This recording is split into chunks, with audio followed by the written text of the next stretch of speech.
This channel does not promote any violent, harmful, or illegal activities. All content provided by this channel is meant for an educational purpose only. নমস্কার, শুরু করছি তিনটের news room live. এই মুহূর্তে studio থেকে আপনাদের সঙ্গে আমি মঞ্জিরা। নিউজ রুম থেকে সমস্ত খবরের আপডেট নিয়ে আপনাদের সঙ্গে রয়েছি আমি তন্নিষ্ঠা। নিউজ ডেস্ক থেকে আমি রাজা।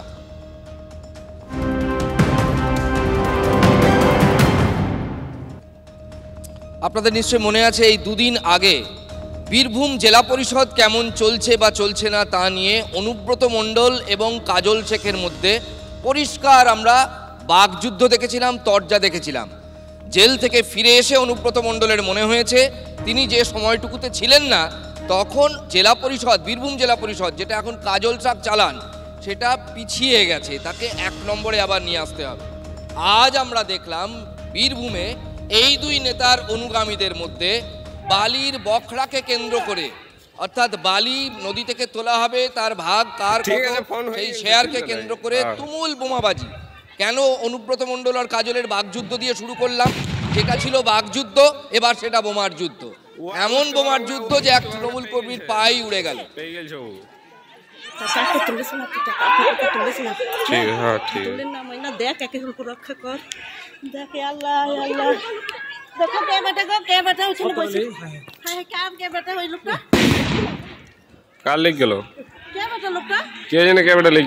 পরিষ্কার একদম দেখুন, ভয় নেই, ডর নেই, আইন নেই, প্রশাসন নেই, সবকিছুকে বুড়ো আঙুল দেখিয়ে যেন মনে হচ্ছে তারা যুদ্ধ খেলছেন।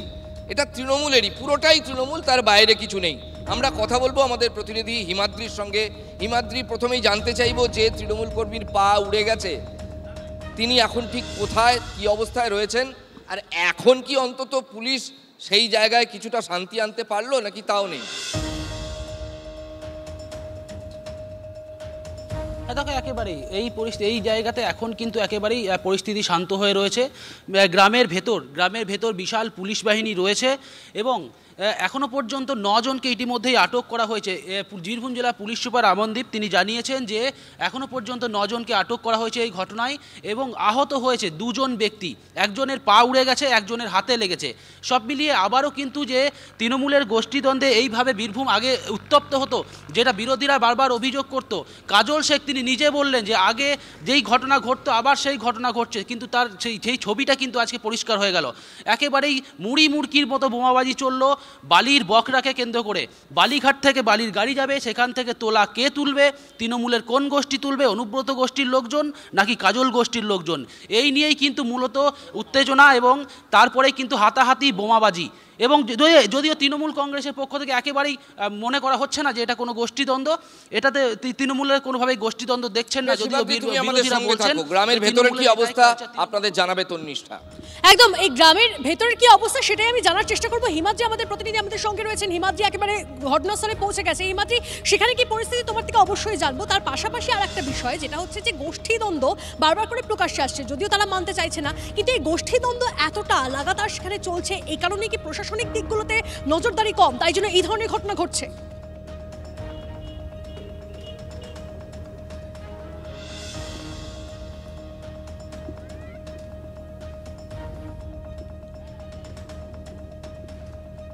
হিমাদ্রির সঙ্গে আরো একবার কথা বলার চেষ্টা করবো। তবে আপনাদেরকে জানিয়ে রাখি যে ঘটনা ঘটেছে সেই ঘটনায় কিন্তু ইতিমধ্যেই আপনাদেরকে জানিয়ে রাখি সেইখানে পৌঁছে গিয়েছে আমাদের প্রতিনিধি হিমাদ্রি এবং সেখানকার কি পরিস্থিতি, সেই গ্রামের কি পরিস্থিতি, সমস্তটাই জানার চেষ্টা করছি আমরা। হিমাদ্রি, শোনা যাচ্ছে যে বিষয়টা তোমার থেকে জানতে চাইছি, যেখানে ঘটনা ঘটেছে, যে ঘটনা এখন ঘটেছে সেখানে এই মুহূর্তে তুমি পৌঁছে গেছো, সেখানকার কি পরিস্থিতি এই মুহূর্তে? গ্রাম একেবারে এই মুহূর্তে কিন্তু থমথমে হয়ে রয়েছে, কারণ কার্যত তুমি জানো একটা ঘটনা ঘটার পর সেখানে পুলিশ বাহিনী পৌঁছয়, গ্রাম কিন্তু একেবারেই থমথমে হয়ে রয়েছে। আমার পেছনে যেই জায়গাটা দেখতে পাচ্ছ তার থেকে কিছুটা দূরেই কিন্তু প্রচুর পরিমাণে পুলিশ ফোর্স রয়েছে। পুলিশ ফোর্স তল্লাশি চালাচ্ছে, বাড়ি বাড়ি তল্লাশি চালানোর চেষ্টা করছে। পাশাপাশি গ্রামের আশেপাশে বিভিন্ন জায়গাতেও কিন্তু পুলিশ মোতায়েন করা হয়েছে। ইতিমধ্যেই 9 জনকে আটক করা হয়েছে। একাধিক ব্যক্তি, এটা একটা বড় ঘটনা, এলাকার মানুষজন যথেষ্ট আতঙ্কের মধ্যে এখনো পর্যন্ত রয়েছে। একটু ঘুরে যদি এলাকার ছবিটা আমাদেরকে দেখাতে পারো, আমরা একটু ছবিটা দেখতে চাইছিলাম। কার লেগ গেল?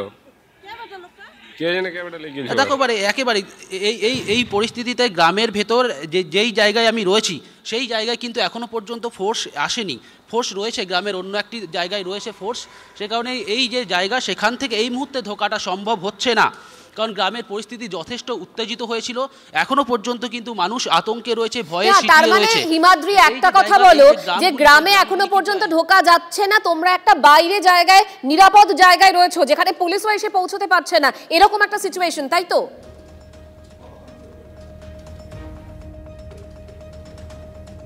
দেখো গ্রামের একাধিক জায়গায় পুলিশ রয়েছে, কিন্তু যেই জায়গায় এই মুহূর্তে আমি রয়েছি সেই জায়গাতে এখনো পর্যন্ত পুলিশ নেই। পুলিশ একাধিক জায়গায় খোঁজ চালাচ্ছে এবং যাতে কোনো রকমভাবেই কোনো যারা বোমাবাজির সাথে যুক্ত বা দুষ্কৃতী বা তৃণমূল কর্মী যাই বলো তারা যাতে অন্যত্র পালিয়ে যেতে না পারে, সব দিকে কিন্তু পুলিশের পক্ষ থেকে ব্যবস্থা গ্রহণ করা হয়েছে। হিমাদ্রি, সেক্ষেত্রে নামগুলো আসছে কাজল শেখ, অনুব্রত মণ্ডল। আমরা বারবার দেখেছি যে এই দুজনের মধ্যে একটা ঠান্ডা লড়াই বরাবর রয়েছে, এবং শুধু ঠান্ডা লড়াই কেন বলছি, সেই লড়াই অনেক সময় প্রকাশ্যেও চলে এসেছে। তাদের অনুগামীদের মধ্যে বিবাদ, কি বলা হচ্ছে, এলাকার মানুষ কি বলছে, পুলিশ আদৌ কি কিছু করতে পারছে নাকি নামগুলো শুনে ভয় পাচ্ছে?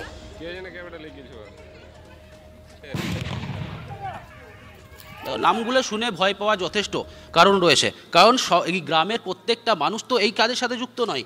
অনেকেই রয়েছেন যারা দিন আনি দিন খায় বা অন্যান্য পেশার সাথে যুক্ত, কিন্তু সাধারণ যারা বাসিন্দা গ্রামে তারা কিন্তু স্বাভাবিকভাবেই আতঙ্কেই থাকবে এবং আতঙ্কে রয়েছে। কারণ যেখানে দুটি এই বীরভূম জেলার সর্বোচ্চ নেতা বলা যেতে পারে অনুব্রত মণ্ডল এবং কাজল শেখের মধ্যে যখন বাকযুদ্ধের পরবর্তী ক্ষেত্রে তাদের গোষ্ঠী দ্বন্দ্ব এবং এই তাদের অনুগামীদের মধ্যে যেভাবে গ্রামের মধ্যে বোমাবাজি মুড়ি মুড়কির মতো বোমাবাজি হয়েছে, স্বাভাবিকভাবেই আতঙ্কে সিটিয়ে রয়েছে সাধারণ গ্রামের বাসিন্দারা। তারা বুঝতে পারছি এলাকার নাম বীরভূম, নাম কাজল শেখ, অনুব্রত মণ্ডল এবং আবারও গোষ্ঠী দ্বন্দ্ব তৃণমূলের, এই বিষয়ে এখনো পর্যন্ত সামনে আসছে। এবং যখন এই ধরনের একটা ঘটনা ঘটছে তখন তৃণমূল কংগ্রেসের কি বক্তব্য, একই সঙ্গে বিজেপির কি বক্তব্য, শুনুন ব্যাক টু ব্যাক।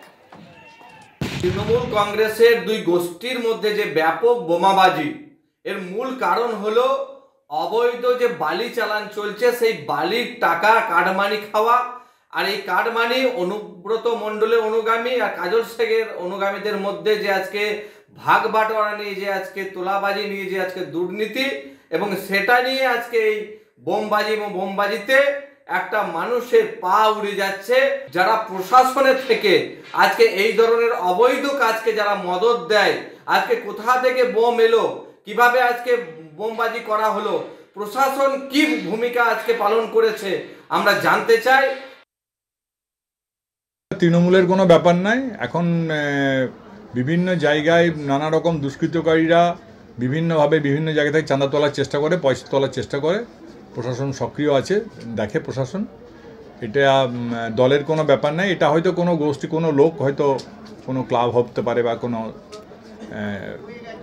ছেলেরা হতে পারে, তারা হয়তো ওই টাকাটা তুলতে গিয়েছিল, সেই নিয়ে হয়তো বিরোধ হয়েছে। এখন এই সমস্ত গ্রামাঞ্চলে এখন অর্থনীতি অনেকটাই চাঙ্গা হয়ে গেছে, এবং সেই ঘটনাকে যারা এই ব্যাপারে যুক্ত ছিলেন, পুলিশ নিশ্চয়ই তাদের বিরুদ্ধে ব্যবস্থা নেবে। আর খয়রসল যে এলাকার কথা বলছেন, ওই এলাকার দায়িত্ব আছে কোর কমিটির সদস্য সুদীপ্ত ঘোষ। স্বভাবতই ওখানে কি হয়েছে না হয়েছে বিষয়টা উনি বলতে পারবেন। সভাপতির কাজ হচ্ছে প্রশাসনিক বিষয়টা দেখা, সাংগঠনিক বিষয়টা অতটা নয়। সাংগঠনিক হিসাবে কোর কমিটির সদস্য হিসাবে আমাকে আমার এরিয়া ভাগ করে দেওয়া আছে, আমি সেই এরিয়াগুলো দেখছি। তাছাড়াও খয়রাসলের যে বিষয়টা ঘটেছে, বীরভূম জেলা পুলিশ প্রশাসন অতি সক্রিয় আছে এবং সক্রিয়তার সঙ্গে ওই বিষয়টা পুলিশ প্রশাসন দেখছে। বালি খাদানের টাকা, সেখানে বীরভূমের পাথরের যে মাইন্স, সেখান থেকে টাকা উঠছে, সেখানকার এক নামকরা তৃণমূলের নেতা।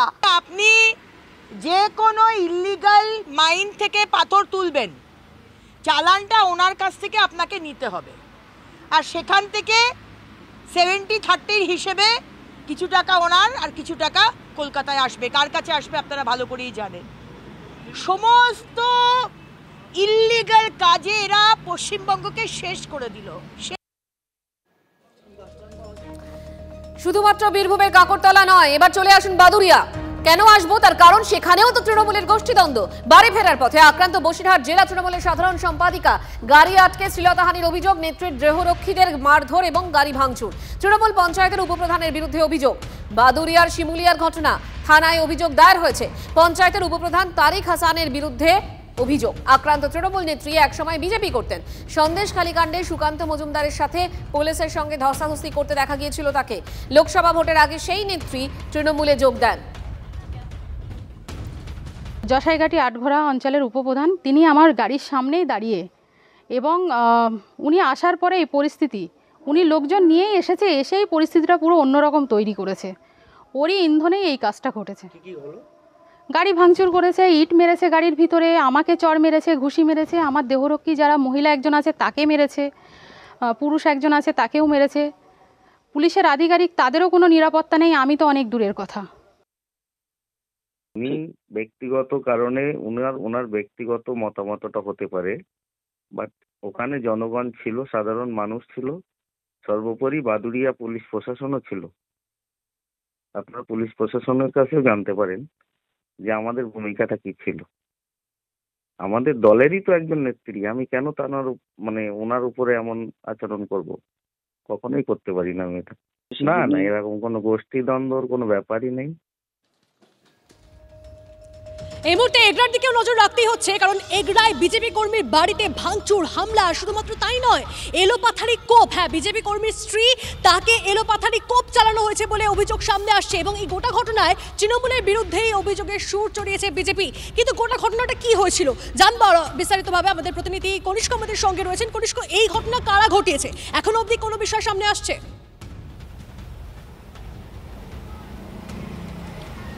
দেখো, গতকাল প্রায় গভীর রাতে এই ধরনের ঘটনাটা ঘটেছে অন্তত পূর্ব মেদিনীপুরের এগরা 2 নম্বর ব্লকের দেশবন্ধু গ্রাম পঞ্চায়েতের রাজেন্দ্র চকে, যেখানে স্পষ্টভাবে এলাকার মানুষজন বা ক্ষুব্ধ মানুষজন, বিজেপি নেতৃত্ব বলছেন যে এলাকার সক্রিয় কর্মী ছিলেন তপন প্রামাণিক, তার স্ত্রী কাজল প্রামাণিককে কার্যত রাতের অন্ধকারে এলোপাথারি ধারালো অস্ত্র দিয়ে কোপ মারা হয় এবং শরীরের একাধিক জায়গায় কোপানো হয়। কার্যত গণকোপান বলা চলে। এই ধরনের কোপানোর পরে তাকে এলাকায় ফেলে দিয়ে চলে যাওয়া হয়। প্রতিবেশীরা জানতে পেরে এবং পরিবারের লোকরা তাকে জানতে পেরে সেখানে তাকে উদ্ধার করে প্রথমে এগরা সুপার স্পেশালিটি হাসপাতালে, পরবর্তীতে মেদিনীপুর মেডিকেল কলেজে নিয়ে যায়। সেখানে তার এখন বর্তমান চিকিৎসা চলছে, যদিও সংকটজনক পরিস্থিতি। সমগ্র বিষয় নিয়ে এলাকায় ক্ষোভ তৈরি হয়। ইতিমধ্যে এই ঘটনার সঙ্গে দুষ্কৃতী, অর্থাৎ তৃণমূল আশ্রিত দুষ্কৃতীরা রয়েছে বলে এমনটা স্পষ্ট অভিযোগ করছে বিজেপি নেতৃত্ব, এবং তাদের দাবি অবিলম্বে এই ঘটনার সঙ্গে যারাই যুক্ত প্রত্যেককে গ্রেপ্তার করতে হবে এবং তাদের কঠোর থেকে কঠোরতম শাস্তি চাই। না হলে কিন্তু পরবর্তীতে তারা গ্রামবাসী হিসেবে বৃহত্তর আন্দোলনে নামবেন, এমনটা কিন্তু স্পষ্ট জানিয়েছেন। কিন্তু সূত্রপাতটা হচ্ছে বিগত দিনে, সূত্রপাতটা হচ্ছে জমির একটি বিবাদকে কেন্দ্র করে এই তৃণমূল এবং বিজেপির মধ্যেই টানাপোড়েন তৈরি হয়েছে এগরা 2 নম্বর ব্লকের এই দেশবন্ধু গ্রাম পঞ্চায়েত এলাকায়। যেহেতু তৃণমূল আশ্রিত দুষ্কৃতীরা এই তপন প্রামাণিককে, কাজল প্রামাণিকের উপরে হামলা চালিয়েছেন, তপন প্রামাণিক তিনি কিন্তু এলাকার সক্রিয় বিজেপি কর্মী। সক্রিয় বিজেপিটা করায় তাকে বারবার চাপ দেওয়া হচ্ছিল যে তৃণমূলের বোঝা যাচ্ছে কনিষ্ক ঘটনার সূত্রপাত কোথা থেকে, জমি বিবাদকে কেন্দ্র করে ঘটনার সূত্রপাত, তারপরে বাড়িতে ঢুকে এভাবে এলোপাথারি কোপ। অবশ্যই গোটা বিষয়টার দিকে নজর থাকবে। অনেক ধন্যবাদ তোমায়। হঠাৎ কাল রাতে শুনতে পাই, আমার কাকিমা চিৎকার শুনতে পাই। যখন যাই আমার কাকিমা কাটা অবস্থায় পড়ে আছে। রাত কটার দিকে?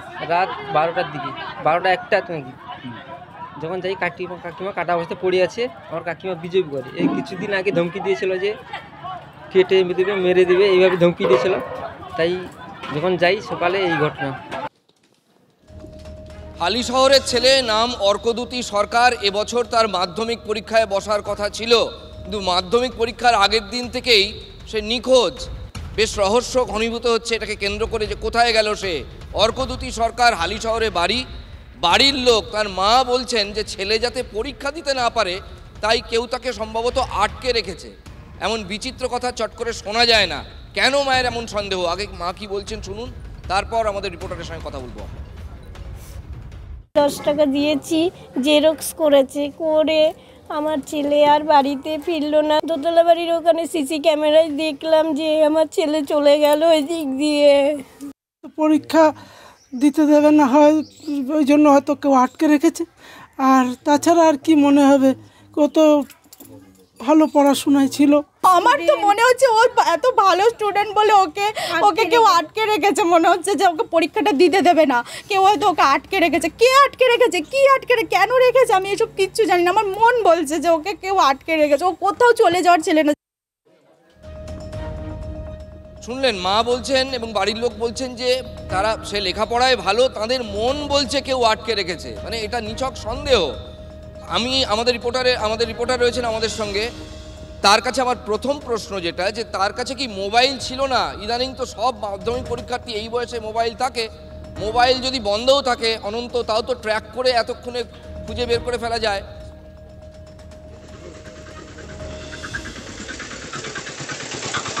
না, তার কাছে মোবাইল ছিল না।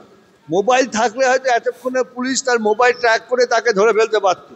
সাইকেল নিয়ে বেরিয়েছিল ইতিহাসের উত্তরপত্র জেরক্স করতে, তারপর থেকে সন্ধ্যে 7:30টার সময় বেরিয়েছিল বাড়ির সামনেই জেরক্স, সেই জেরক্স মেশিনে জেরক্স করে সে ফিরবে, সাইকেল নিয়ে বেরিয়ে সে উধাও হয়ে গেল। আর এই ঘটনায় ওই এলাকায় একদম মানে শোকের ছায়া বলা যায়। একটা মেধাবী ছাত্র, স্কলারশিপ পেয়েছিল অদ্যতী সরকার, এবং সে ভালো আঁকতে পারতো, আঁকায় বিভিন্ন জায়গায় তার নাম রয়েছে, ভালো প্রিপারেশন করেছিল, স্কুলে ফার্স্ট ছাড়া সেকেন্ড হতো না। যে ছেলেটা স্বাভাবিকভাবে প্রশ্ন আসে, পাড়ায় এত সুনাম, লেখাপড়ায় ভালো, তার মানে তার কোনো বদ সঙ্গও নেই, তাহলে পুলিশ কি সন্দেহ করছে? একদমই না, খুবই ভালো ছেলে, ভদ্র এবং খুব ভালো ছেলে, এবং বাড়িতে একটা স্বপ্ন ছিল ভালো রেজাল্ট করবে, তারও অদ্যতিরও স্বপ্ন ছিল সে একটা ভালো রেজাল্ট করবে, এবং স্কুলের মাস্টার যারা আছে তারাও খুব মানে হতচকিত। বাড়ির লোকের ধারণা হচ্ছে কেউ তাকে আটকে রাখতে পারে, পুলিশ সেই খোঁজটাই চালাচ্ছে। বীজপুর থানার পুলিশ এবং হালিশহর থানার পুলিশ, দুই থানার পুলিশ তল্লাশি চালাচ্ছে বিভিন্ন জায়গায়। তাদের কোনো ঘনিষ্ঠ, আমরা যেটা জানতে পারছি, কোনো অতি পরিচিত লোকই অদ্যতিকে সরিয়ে দিয়েছে। তাই ভাবাচ্ছে। অনেক ধন্যবাদ অনন্ত। বাড়ির লোক যেটা সন্দেহ করছেন, পুলিশ সেই জিনিসটাই খতিয়ে দেখার চেষ্টা করছে। সম্ভবত এই পরিবারের কেউ এর পেছনে থাকতে পারে, এই পরিবারের ঘনিষ্ঠ কেউ। এবার একটা লজ্জা যন্ত্রণার ছবি শহর কলকাতায়, সেটার দিকে নজর রাখা যাক। ভেবে দেখুন, যাদের হাতে চক ডাস্টার থাকার কথা, তাদের হাতে চায়ের কেটলি, চপ, মুড়ি। কেন? কারণ তারা এইভাবেই প্রতিবাদ জানালেন। টেট উত্তীর্ণ 2022-এর টেট উত্তীর্ণরা তারা নিয়োগপত্র হাতে পাননি, নিয়োগপত্র কবে পাবেন তারা? এই সমস্ত প্রশ্ন সামনে রেখেই তারা বেকার মেলা করলেন বিকাশ ভবনের সামনে। সেই ছবি আপনাদেরকে এই মুহূর্তে দেখাচ্ছি, যেখানে দাঁড়িয়ে তারা প্রতিবাদ করলেন এবং তারা বললেন, যেটা আপনাদেরকে জানিয়ে রাখি, 50,000 শূন্য পদ, সেখানে নতুন নিয়োগ বিজ্ঞপ্তি প্রকাশের দাবি আন্দোলনরত চাকরি প্রার্থীদের। দেখাচ্ছি আপনাদের সেই ছবি। বইমেলা শেষ হতে না হতেই সল্টলেকে আরও এক অভিনব মেলা। সকাল 11:30 থেকে ইন্দিরা ভবনের সামনে শুরু হওয়া কয়েক ঘন্টার এই অভিনব মেলার নাম দেওয়া হয়েছে বাংলার বেকারদের মেলা। তবে এই নামটা পুরোটাই কিন্তু প্রতীকী। আর এই মেলার আয়োজন যারা করেছেন তারা হচ্ছেন 2022 টেট পাস বা টেট উত্তীর্ণ ডিএলএড যারা চাকরি প্রার্থীরা রয়েছেন। আর এই মেলার ভেতরের দিকে আমরা আস্তে আস্তে একটু এগিয়ে যাচ্ছি এবং কি কি বিক্রি হচ্ছে বা কি কি পাওয়া যাচ্ছে এই মেলাতে সেটাই একটু দেখে নেওয়ার চেষ্টা করি। একেবারে মেলার শুরুতেই কিন্তু এখানে প্লেটে করে একজন চাকরি প্রার্থী তিনি পরোটা, ডিম, তরকারি বিক্রি করছেন এবং তার পাশে আরও কিন্তু বেশ কিছু পসরা সাজিয়ে চাকরি প্রার্থীরা বসে রয়েছেন। কেউ সবজি বিক্রি করছেন, কেউ ছোলা মুড়ি বিক্রি করছেন, কেউ আবার বিক্রি করছেন চপ। একেবারে মেলার মধ্যেই কিন্তু গ্যাস জ্বালিয়ে কড়াইতে তেল গরম করে সেখানে চপ ভাজা হচ্ছে এবং সেই চপ ভেজে বিক্রি করছেন তিনিও কিন্তু একজন চাকরি প্রার্থী। আমরা একটু দেখানোর চেষ্টা করব যে এই যে চাকরি প্রার্থী রয়েছেন যিনি চপ ভাজছেন, একেবারে তার যে দোকানের সামনেই এখানে কিন্তু লেখা রয়েছে যে আয়েশা খাতুন, পূর্ব বর্ধমান জেলার তিনি বাসিন্দা এবং তার শিক্ষাগত যোগ্যতা BA DElEd, 2022 primary TET qualified, অর্থাৎ 2022-এর টেট উত্তীর্ণ হয়েছেন। বিশেষভাবে সক্ষম একজন চাকরি প্রার্থী, তিনিও কিন্তু আজকের এই মেলায় বাদাম বিক্রি করছেন আর তার মধ্যে দিয়ে কিন্তু তারা নিজেদের যে দাবি সেই দাবিকে পৌঁছে দেওয়ার চেষ্টা করছেন। রাস্তার উপরে বসে রয়েছেন যে চাকরি প্রার্থী, বেকারের মেলা, আমি টেট পাস পাপড়ওয়ালা। আজকের এই যে প্রতীকী প্রতিবাদ, এখানেই কিন্তু তাদের আন্দোলন বা দাবি শেষ হবে না। আগামীতে তারা আরও প্রয়োজনে বৃহত্তর আন্দোলনের পথেও তাদের এই দাবি পূরণ না হলে হাঁটবেন।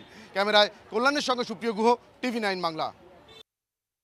আজকে আমাদের এই চপ বাজার এটা কোনো কারণ নয়। আমাদের মাননীয় মুখ্যমন্ত্রী উনি বলেছিলেন যে যা করো চপ শিল্প করো কাজে দেবে, কিন্তু আমরা 2022 সাল থেকে টেট পাস করে আমরা বসে আছি ঘরে। আমাদের মা বাবা আজকের এই ছবিগুলো দেখছে, আমাদের দেখে একটু দয়া মায়া হয় না? আমরা বলিনি যে অ্যাপয়েন্টমেন্ট লেটারটা আমাদের হাতে ধরিয়ে দিন, আমরা শুধু একটা সুযোগ চেয়েছি। আর দিদিকে বলছি দিদি এইভাবে আর সম্ভব না, আমাদের সমাজটা এইভাবে এগোতে পারে না। এখানে বসে স্লোগানও তুলছি যে ও দাদা ভাই ও দিদি ভাই লেবার নেবেন নাকি। শিক্ষা দপ্তর খোলা রাখার কি দরকার, বন্ধ করে দেওয়া হোক।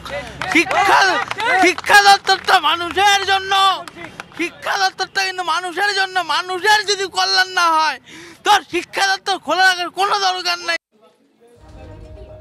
আপাতত রাজা আর তনিষ্ঠা তোমাদের আপাতত ধন্যবাদ। প্রাথমিক নিয়োগ দুর্নীতি মামলায় অবশেষে হাজিরা কাকুর, অবশেষে আদালতে হাজিরা সুজয় কৃষ্ণ ভদ্রের। বিচারকের সামনে আজই ভয়েস স্যাম্পল নিতে চায় সিবিআই।